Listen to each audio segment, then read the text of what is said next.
Bu, bu, bu, lama sih bu nih. Bu, Kenapa sih teriak-teriak terus? mana yang tadi? Uang udah habis. Ah, lu nggak jelas bu. Dia sepupu gua, namanya Rifki. Gua nggak tahu kenapa sama anak ini. Banget ya Allah, ini kenapa sih ini anak nih? Heran gua. Bener-bener. Gue telepon dulu nih. Dulu dia nggak gini, normal-normal dan aja nggak ngerti kenapa sekarang. Halo Pak. Iya malam. Pak bisa tolong anak saya kenapa ya Pak ya? Iya tiba-tiba suka ngamuk-ngamuk, ini mata saya baru ditonjok sama dia. Iya ya Pak, iya saya tunggu. Tembak. Duh, lapar nih. Bu, bu, Iya. ada makanan nggak bu? Lapar nih bu. Belum masak nak, paling nanti. Ya belilah bu. Belilah. Iya sabar ya, ibu siapin Harus dulu. cepetan beli. Iya tunggu. Lama banget. Mana sini lama banget ibu dah. Kadang normal, kadang nggak waras. Kalau lagi nggak waras kayak orang gila.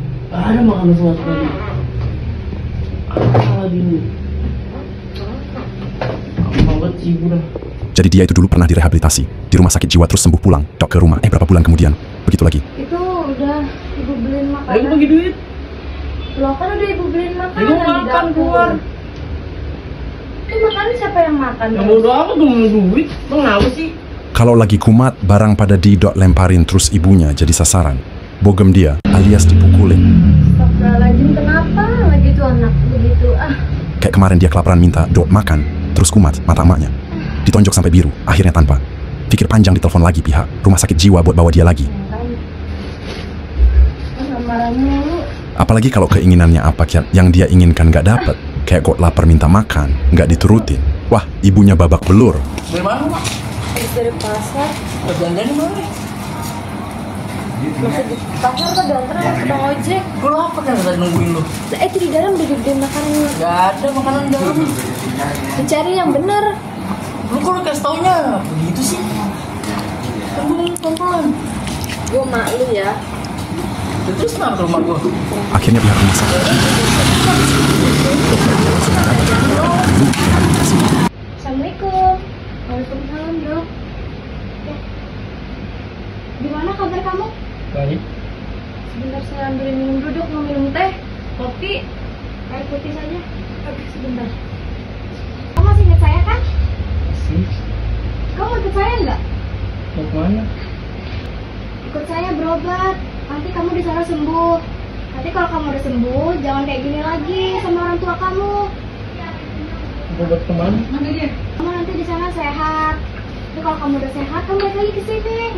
Dok, diminum dulu dok. Ya, terima kasih bu. Mau makan apa dok?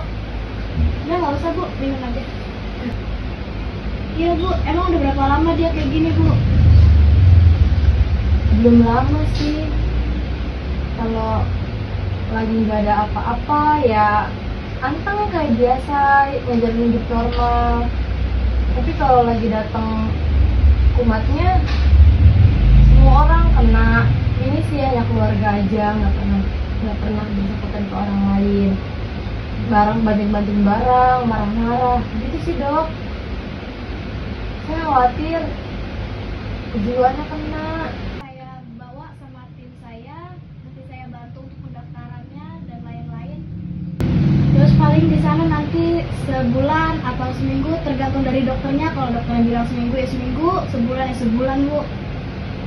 Yaudah dok, gimana baiknya aja saya serahkan ke dokter.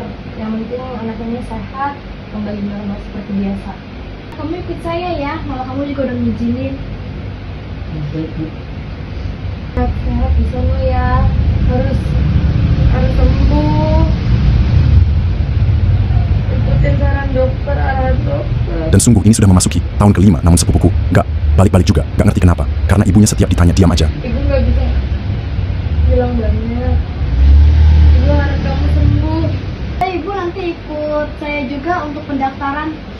Iya dok, saya dampingi. Saudaraku, seperti yang sudah dokterku katakan berkali-kali padamu, mentality illness saat awal diagnosa bisa kita cegah dengan jalan. kedekatanmu pada Tuhanmu Allah, hanya itu perisaimu karena Ia sang Creator. Namun dikala kau tak mampu bendung itu dan mentality illness berubah menjadi sakit jiwa, di mana alam sadar sudah tidak ada di sana. Apa yang bisa kita lakukan karena itu telah menjadi ketetapan Tuhanmu. Dan ini yang kusebut dengan mentality illness bukanlah pilihan. Karenanya di saat awal gejala mentality illness datang segeralah kau merapat ke Tuhanmu, bukan ke dalam kekuatan akalmu atau lingkungan selain Tuhanmu.